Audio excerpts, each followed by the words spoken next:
kind of chipped up a little, but it's not really involving the resetting much. And so I just, it's also, on top of everything else here, at least in this area, it's really hard ground.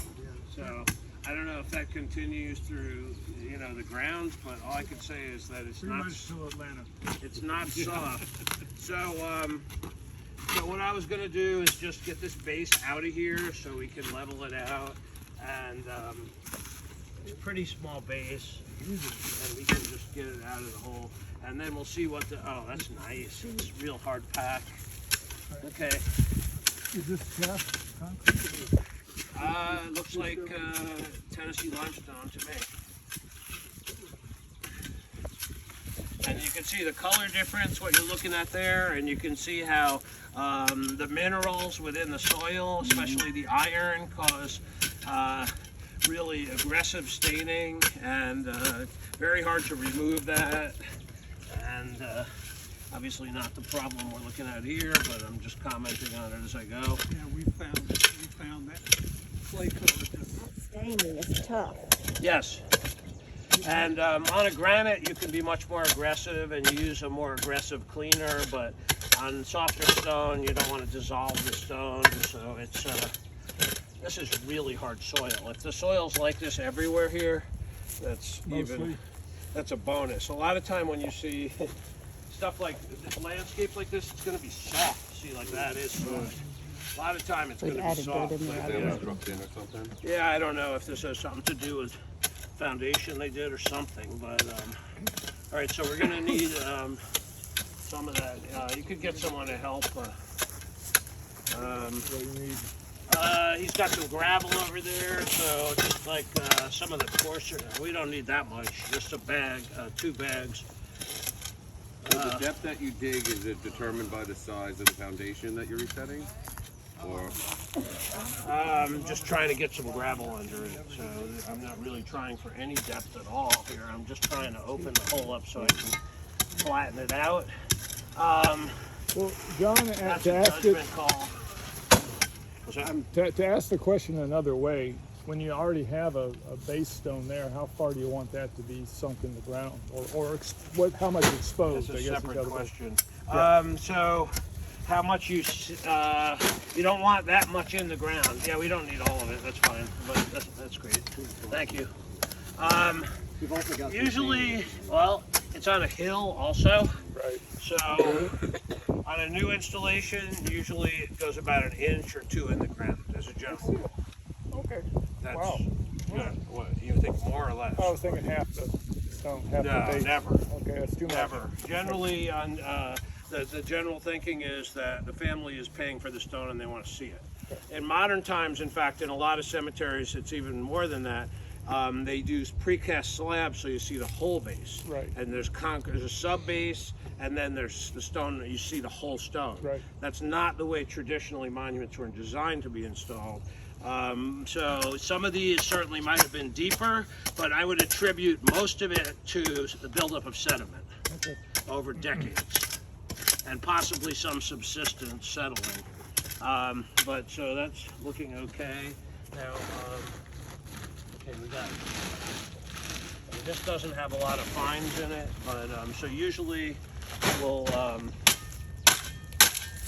mix something like this with fines for protection. Yeah, we'll mix a little sand in. when you say fine, you mean like pea gravel type of stuff? No, pea gravel is the worst thing. Fines are finer than that, like sand.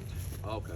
So crushed stone is the best thing because it'll have aggregate like this in it, but then it'll have the crushings themselves mixed in. So And I can go get more. no, you're fine. We'll be good for today, and I can get some materials for tomorrow as well. So clay sand, yeah, paver sand. Okay, that's good. Yeah, this looks like clay sand. That's very fine for paver sand, but it's not you. It's just it varies a lot. But we'll just mix some of this in.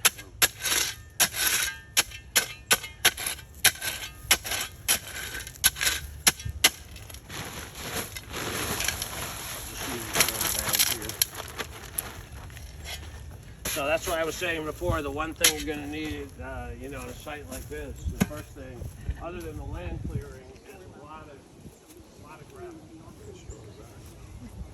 not a crushed stone. I mean, you just get a, no, you just get a delivery, like, 2-3 yard dump truck comes up here and you get, a couple of yards, 2 or 3 yards. It's not expensive. Way, way less expensive in bulk. And that's the kind of thing usually, I mean, because it's similar stuff they put under like sidewalks and stuff. And so most municipalities have something like that. And then if you could get them to donate it, they just drive the truck up here and they tip it, and then the material's on the site. Then you don't got to worry about that. All right, so another thing we could do if we wet it, we don't have to worry about it now, but that will sink. That'll compact the fines. We can use a tamper too, but actually tamping with a shovel like this does more compaction than just hitting it with a big tamper, unless we already packed it underneath. So that's fine. I'm just trying to get a level platform for this base. It's a small base. So this is once again joined. And it's 2 pieces. I don't know what's going on here. This is joined, but this looks like it's the same material. So it looks like they're using this 4-inch thick stock and they're joining it. That's not typical. Okay, I don't see that often. What was that bubbled out the side? That's what I'm saying. Does that look like the glue that? Yeah, they joined it. So it's not something I see on a daily basis. It's rare. Could it be from an earlier repair? I mean, I can't say what it is. The pieces are all mated and they're exactly the same size, and then they're joined together. I don't know why they did that, but it's not common.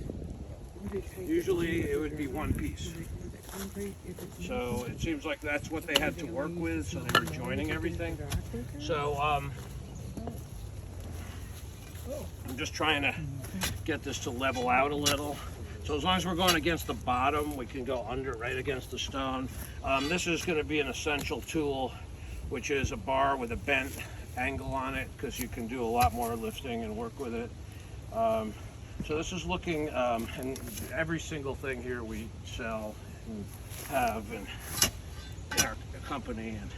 And so there's no lines here. Normally we're gonna sight something and look down a row, and there's not really anything in line with anything else. So it's kind of immaterial. Something like this probably was parallel to this, but I don't even know what we're looking at. We can put the level on now and just see. You have a pretty good eye. My gum, I never would have thought that would have been level. In both dimensions. Looks reasonable to me, but normally what we're going to be doing is going under. So like this side is a tiny bit low, and we can come under with the bar like this, and then we can raise it easily, and we'll show you on other stones as well. And so it's a tiny bit off, so we can actually demonstrate here.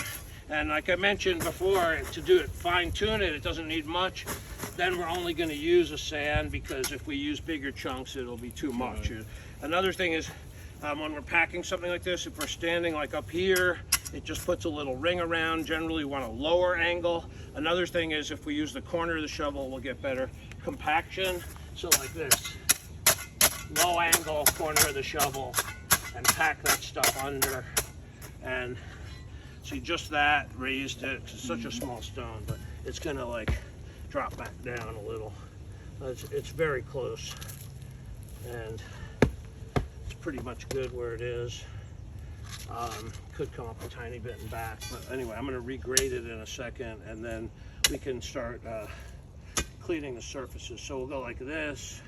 The bar is so heavy, it's about 15 pounds, that it just lifts this little base. It'll lift it too much. But obviously on a bigger stone like that other one, that's not going to be the case.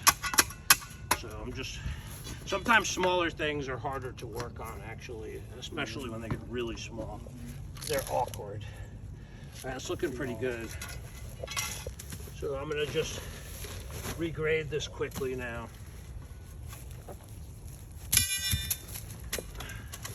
And this shovel in my hand is going to be the go-to shovel for a lot of this work, in my opinion. When I was a grave digger in a previous life, I was always all about a long handle shovel because I was, digging big holes. But when this is what I like to hand, because the smaller length, more maneuverable, the D handle on the end, the D. Yeah.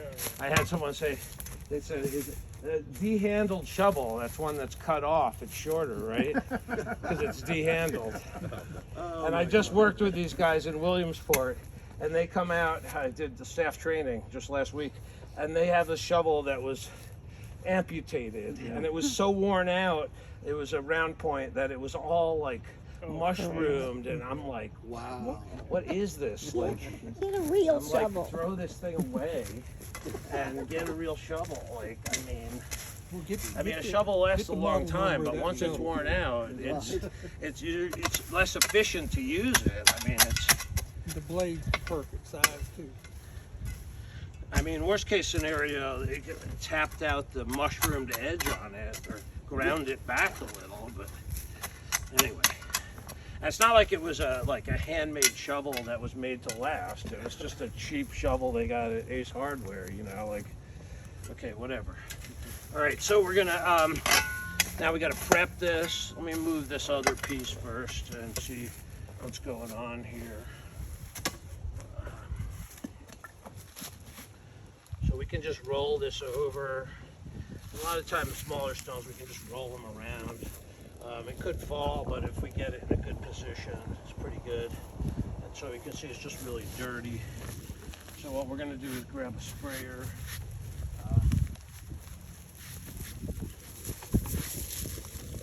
You don't need the stone cleaner to do this. It's not necessary.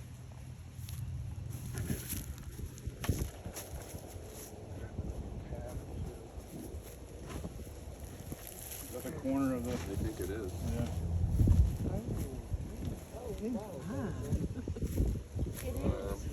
Somewhere. There, that's it, yeah. Okay. And these pads help a lot too. I'll just do this one really quick and people can help in a minute. These pads are made in America. I think they're made in Missouri. Or as they say in Missouri, Missouri. Just water and Yeah, water and a stainless steel brush is what I use to clean. It's a mating surface, so we're primarily focusing on this part you're never going to see again. And however, we could quickly hit the whole base. It's not inscribed. You don't want to use steel brushes, on the face of the headstone or around the inscription, but just to prep a base, it's the best way to do it I know of. So we can cut through all this stuff in one shot. And we could put this piece back on. We'll use a quick set epoxy for this. And so I'll prep this also. We'll do that after.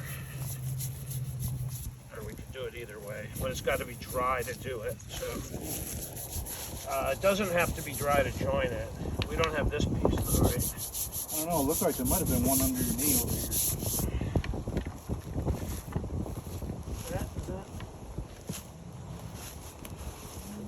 I don't know.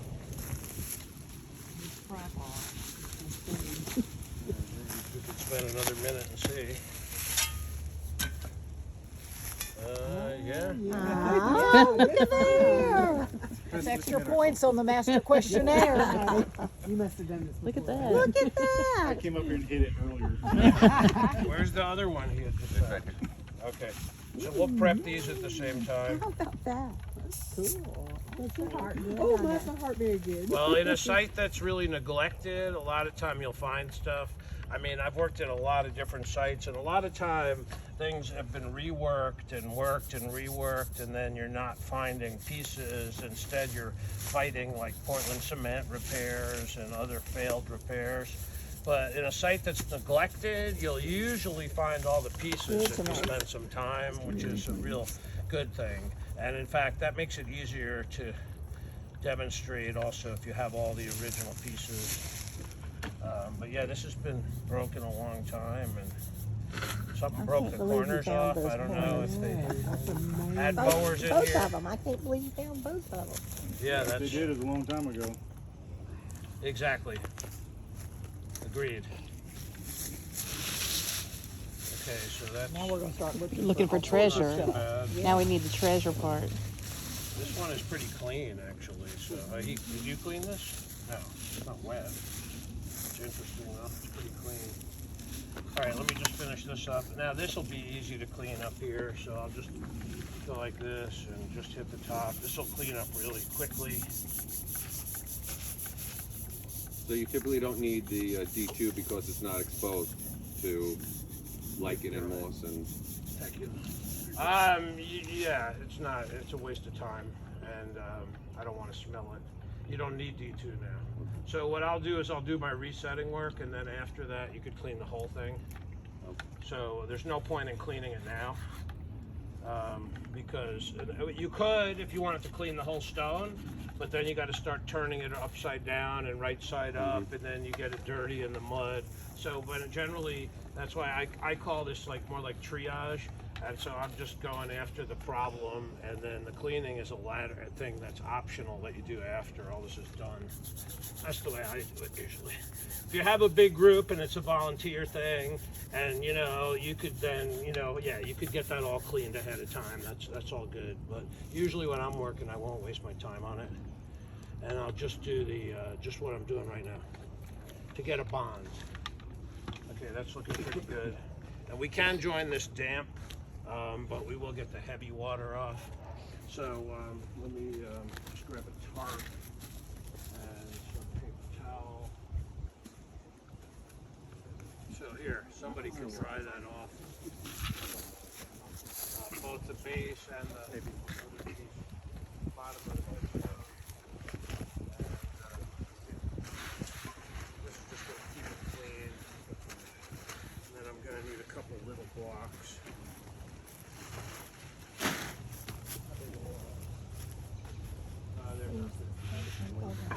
But just look how quickly and easily that came together.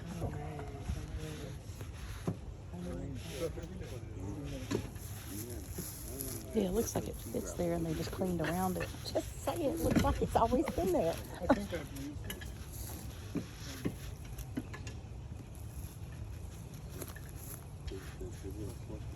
Well, but he's saying I so can't believe you found those two corners. That just Okay. this is not even crushed. See, actually, I'm just curious if there's enough room without joining these pieces. I got a tape measure, but we can just do it this way. So I can see the shadow here. So we're good. The stone's going to end before the damage, so the repairs could be done later. See what I'm saying? So it's going to be like here. So, because it's going to be easier to join those when it's dry, because that's going to be a different adhesive. All right, so, and I'll just get one more thing. I'll show you another possible way. There's a lot of options. But a lot of time we use old fire hose. And when I was in the monument field, the new monuments, we called these softs, and we used to have stacks of these, and because you could move around new uncrated monuments. So the worst thing for me when I was moving around new monuments, brand new, and like they haven't been installed, they got to be perfect. You can't chip them or scratch them or damage them. So if occasionally a monument got lettered in a monument company display, and then I had to go pick it up, move it, put it on my truck, bring it to the cemetery, take it off the truck, hand truck it a lot of time, you couldn't damage it. And so to move it on the truck, the best way was with these. And so the way we would do it is we'd put a couple like this under it and put the base down, and then we'd put them like this in pairs, like this, but too thick, and then lay the headstone against the base on the truck, and then we could drive and nothing ever got damaged that way. But I'm going to use it like this right now. I'm going to put this on the edge, kind of like that. I can use these like that, but they're kind of crush a lot. So I'll just put this right here. Then I'm going to put these here. I'm going to come from the side, and I'll show you what I'm going to do. It's not going to be hard to do at all. I could lift this up, but this way you can do it without lifting it. So we're going to come over here, Okay, and I'll just get this a little closer. Turns out I won't even use the tarp. I'm going to just put this like this, and see now the stone isn't hitting the stone, instead it's hitting the pad. It will hit here a little, but that generally would be okay. It's going to hit squarely. I could pad that also, but I'm going to come right up and pick it onto the blocks now. Now normally you'd measure each side. Something small we can walk around like this. I'll show you how you can move something heavier, like when we do this and it's like 300 or 600 or 1,000 pounds. Same techniques generally will work. So it's about demonstrating the techniques. And so if we come over here, and when you're using the point side of the bar, you generally want the curved end away from you so you don't bump into it. We get a plant here, we can use different size blocks. We go low and we can push it. And that way we can put it right where we want it. Like I said, we could do this with a 600-pound block, otherwise we're fighting it, we're breaking our back. And we can control it too. We can do just little movements. All right, so this front to back, I can just kind of do it by eye. I should get a tape measure out as well. And we can actually measure to where it's not broken. I should have a tape measure in here, but I got all these different spots. Here's one right on top of it. This is what I usually do to get the tools out. So then I can find what I'm looking for. So usually you want to go end to end and make a match. And so here, so we get something potentially called parallax if we're not looking at the tape square. But anyway, we got about 2 3/4. We keep the tape square here. We got about 2 1/2. So it's close. It just needs another little nudge. And so we come back here and just put some. Anyone could do this. It takes no effort at all. Okay, so that should be pretty close. I'll come back here and check again. And we have about 2 5/8 now. And this side looks like a little more. It's a little harder to read it. And you don't have to be exact, but I'm showing you the principles here. Okay, so that's pretty good. And this was all coming from setting thousands of new monuments, kind of came up with a system. And then it's similar with historic ones, but you know, there's differences. Once they're up in this position, it's not that different. So then, I always used to use metal tools and to set the stone, but then I realized that I could do a lot with little wooden blocks, and so I'll show you what I mean. So I'm going to use 1/2-inch blocks and 1/4-inch blocks, and they're usually oak. This one is not actually, but this one is. And so I can come here, and we can do pretty heavy stones like this. Now I'm going to readjust these blocks, and you'll see why in a minute. I'm going to offset this one this way. I'm also going to get a measurement here. Now this is about 2 5/8. It's pretty close actually, so looks pretty good. And then I'm going to go around the other side, and then we're going to be ready to join it. I'm going to offset this one. We're bringing them closer to the end, but we're leaving enough room to set it up with spacers and stuff. You'll see what I mean in a minute if you haven't done this before. So I'm going to offset that one the opposite way. I'm doing that also because when I set it, then my right hand is going to be here controlling, lifting it, and then I can pull the block with this hand. So there's only 2 spots that are missing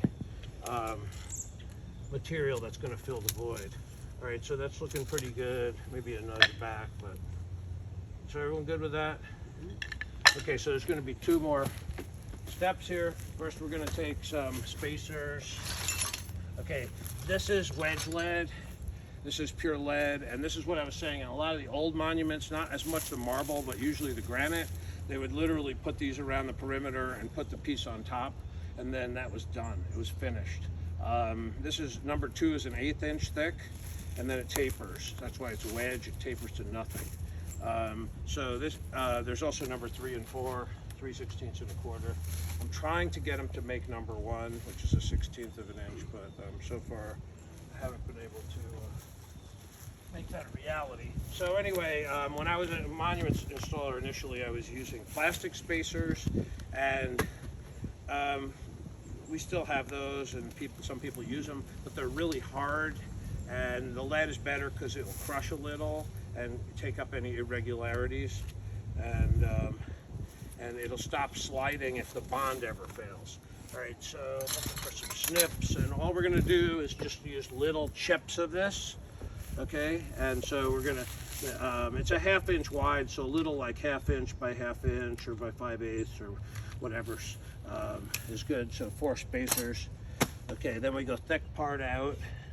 We just tuck these under. Now, if there was mortar and stuff on the bottom, we would have wanted to chisel that away first, but it was pretty good. So we didn't really have to worry about that. Okay, so those are tucked under. So the next thing I'm gonna do, you can see there was no pins on this also. And sometimes there's pins, rods, dowels, and other times there's not. We're gonna use an epoxy putty internally that's gonna give it strength. You're not gonna see it, but it's gonna make it so it won't fall over. You won't be able to knock it over. It'll be very difficult. And then we're gonna use a monument compound around the perimeter, and we're gonna join it and trim it, and it'll be all done. Any questions about anything I did so far? Yeah, what are the name of the lead wedges again? Is it just lead wedge? Yeah, and I have some handouts. I'm not. Let me see how many. I should have enough, but I don't have my act together. But I have something that I can show you, and I may have enough for this group now. But I'll get that out. But anyway, it's number 2 wedge lead. And the brand of epoxy, do you have a preference? Well, I mean, so we sell everything that I'm using. We sell, and so I mean, it's all part of what I do. But this is a great product, and so yeah, we actually brought this into America. This is epoxy putty that has been one of the oldest in the world, and it wasn't in America till I imported it from South Africa. And so it's a really cool product. We actually have some other epoxy putties, but anyway, this is a 1-to-1, and some of the cool attributes of this is it'll mix underwater, it'll set wet. Also, mostly for other applications, like using it in carpentry and things, it will drill, sand, grind, or paint, which is most epoxies paint will not stick. So right now it's a little stiff because it was a little chilly last night, and also when it's cold, when it's colder, yeah, I'll hit this with a propane torch, not too close, but like if this is here, I won't do it on the stone, but on a block of wood or cinder block, and just up here, just and it'll soften it right up. In a sunny day, leaving it in the sun or putting it on your dashboard, or if you put it in a microwave for like 10 seconds. Also, I just wet it a little, and so it'll soften right up with the water a little, and so the idea is to make it one color, and then it's a little more than I need for this one stone, but this is like 1 unit. I could have got away with half a unit on this. Also, there's a contractor size that I use, which comes in a big box, it's actually a smaller box, but each unit is bigger and doesn't have all the wrapping. And so then it looks like this. And so you could use as much as you want. And if you take a tool like this, you can just snip like a little bit off of each bar and then just not mix it all and just take what you need. And so that's what I usually do. This one I just used the whole unit. Like I said, How long till you can't use it anymore? How long does it take to set up? working time is going to be dependent on temperature. But it's probably going to be good for about 20 minutes. It's slow setting. In a few hours it'll get quite hard, and maybe 6 to 8 hours or longer for a complete cure. But the idea is once this hardens up, you'll be able to pick this stone up and the base will come with it. It won't break off easily. It'll be difficult to get it apart. Not impossible if you know how, but difficult to say the least. Would you use this on stacking monuments like a setting compound? I'm using both. Okay. This is only for strength. So think of this as replacing what pins would have done. Okay. Then the compound is going to fill the joints. Some people think that you should only use mortar. I don't think mortar is a good material to join stone because mortar is not strong. It's not designed for joining things. It's actually made for keeping things apart. And there's no indication. Most of the higher end monuments, historic, they were using plaster. They were actually using a lot of fine lead powder and things that you wouldn't want to handle today, but they were not trying to highlight the joint. You'll never see a historic stone in its original installation with a fat bed of mortar between the pieces. If it's a constructed thing with, you know, brick in it, it's a different story. But I'm talking about stone on stone. They were trying to minimize the joints, make them very thin. So, okay, this is good now. And like I said, it's even a little more than I need. But it's whatever, it's not gonna hurt anything. But what I normally do is I'll go, I'll half it approximately, and then I'll do half and half. Another attribute of this actually is that this will clean up with water. And so if we stain the stone, we could just clean it with water before it hardens, okay? But it's pretty dry right now, it's not gonna stain anything. So like I said, it's a little more than I needed, so I'm gonna put it on the end here. And usually I put 4 contact points just like this. 1, 2.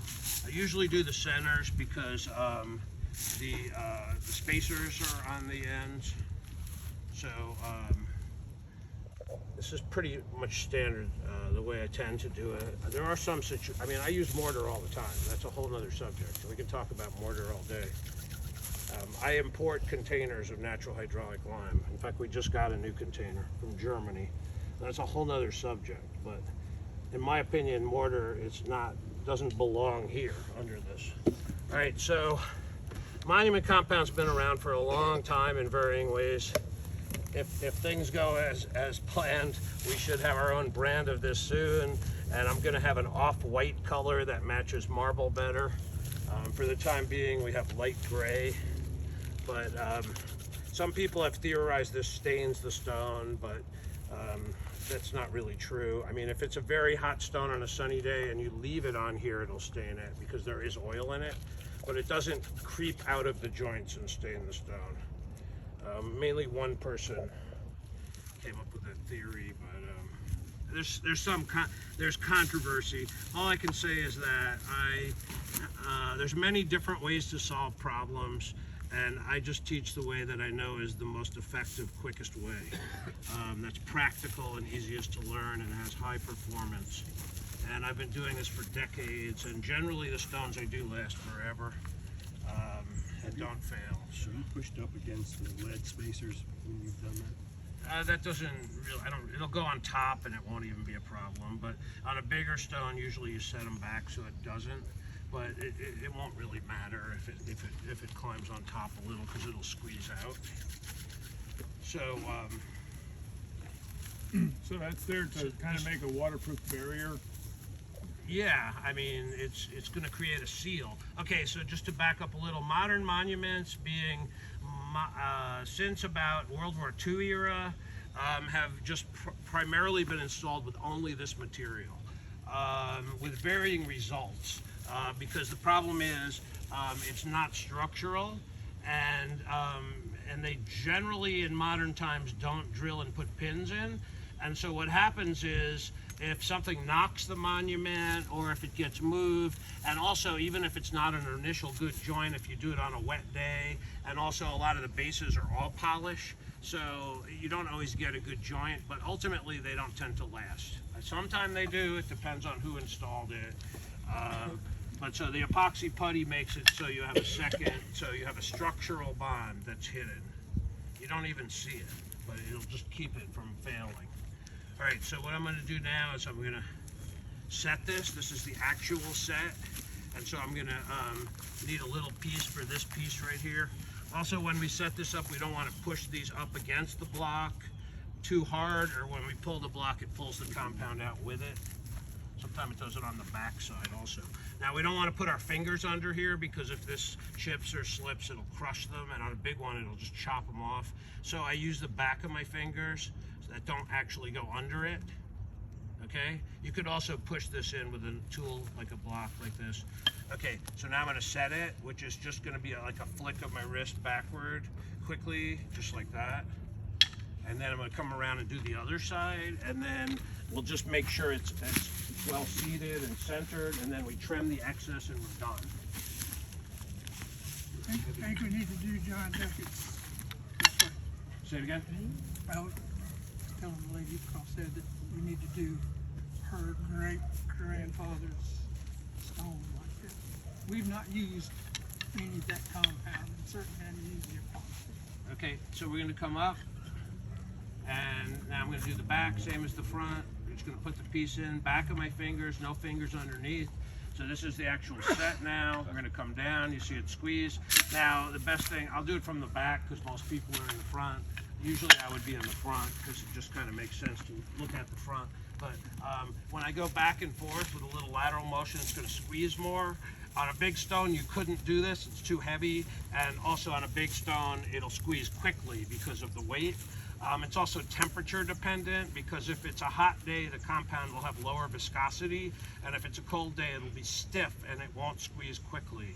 Okay, so it's dropping down now. The reason we put spacers in there is so it doesn't just keep squeezing, and also on bigger stones, so it doesn't hit the corners. And so that if the stone hit, a lot of people are like, why do you put spacers in? Like on a bigger monument, if this corner hits the stone and it comes down quickly, it'll break the corner off. Even granite is very hard, but it's very easily breaks. It's very potentially brittle, susceptible to fracture. If it's, gets the right angles on it. Okay, that's good. You could grab a tuck pointer over there, that would be great. Just any tuck pointer, that's like a smaller thing like, that works. That's a margin trowel, that's close enough. So margin trowel this is a 2x6 margin trowel, and thank you, that's a tuck pointer. This is a most common size, this is a 3/8 inch tuck pointer. I'll use this actually on this one. And so I'm gonna trim the excess squeeze out. This is recyclable, reusable. We throw it back in the bucket, and it's gonna make a perfect joint. Yeah, struggling with I hadn't used anything. Figured if the stone didn't have it in the first We cut little chips of the number 2 wedge lead, and that is kicking around that stuff there. We sell that in little pieces. We sell it the smallest piece. Well, we sell like kind of some sets that just have little tiny pieces, but we sell it in like a 15-inch piece. It's not expensive. I don't know the pricing honestly, but it's not expensive. We also have like sets, so we pair the stuff up so you can get some of the epoxy putty, some of the compound, and some of the spacers, so you have enough to do a few monuments kind of thing. In bulk, the lead comes in 25-pound rolls,